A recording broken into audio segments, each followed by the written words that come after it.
السلام علیکم ورحمۃ اللہ وبرکاتہ۔ آج ہم دروس اللغت العربیہ کا چوتھا سبق پڑھیں گے، الدرس الرابع، الدرس سبق الرابع، چوتھا۔ اس سبق کو شروع کرنے سے پہلے کچھ بنیادی باتیں جان لیتے ہیں۔ عربی میں کلمے کی، یعنی وہ کلمہ جو اسم ہوتا ہے، ناؤن ہوتا ہے، اس کی اصل حالت ضمہ ہوتی ہے، پیش ہوتی ہے، یعنی اس کی ڈیفالٹ پوزیشن پیش ہوتی ہے۔ زبر یا زیر کسی وجہ سے کلمے کے آخر پر داخل ہوتا ہے۔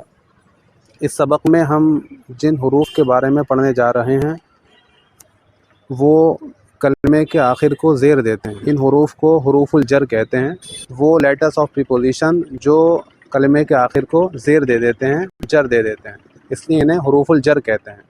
ان میں سے ہر ایک حرف جر کہلاتا ہے۔ تو آئیے پڑھتے ہیں۔ البیت، دیکھیے البیت اس کی اصل حالت پر پیش ہے۔ فی البیت، فی لگانے کی وجہ سے البیت کے آخر کو زیر دے دیا۔ المسجد، فی المسجد، فی کی وجہ سے مسجد کے آخر پہ زیر آ گیا۔ المکتب، علی المکتب، علی کی وجہ سے المکتب کے آخر کو زیر لگ گیا۔ السریر، علی السریر، علی کی وجہ سے سریر پر زیر آ گیا۔ اب معنی پر بھی غور کر لیتے ہیں۔ البیت، گھر، فی البیت، گھر میں، تو فی کے معنی میں کے ہوئے۔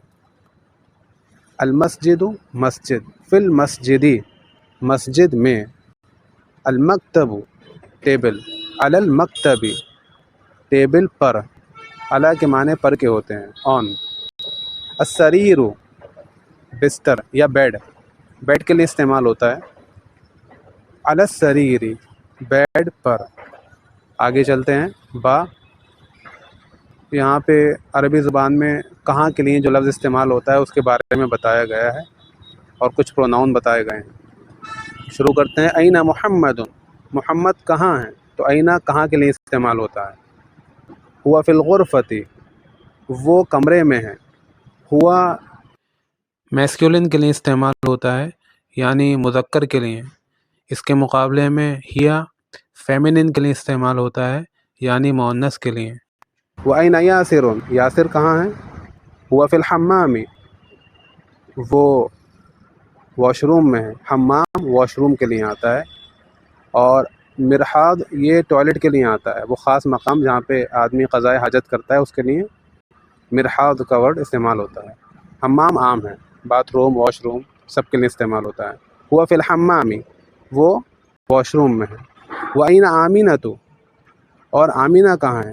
ہی فی المطبخ، وہ کچن میں ہے۔ مطبخ کچن کے لیے آتا ہے۔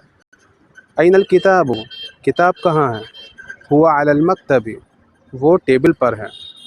وَأَيْنَ السَّاعَةُ، اور گھڑی کہاں ہے؟ الساعہ گھڑی کو کہتے ہیں، گھنٹے کو بھی کہتے ہیں، اور قیامت کے دن کو بھی الساعہ اس لیے کہتے ہیں کیونکہ وہ ایک خاص گھڑی ہوگی۔ تو الساعہ ہی علی السریر، وہ بیڈ پر ہے۔ السریر بیڈ کے لیے آتا ہے۔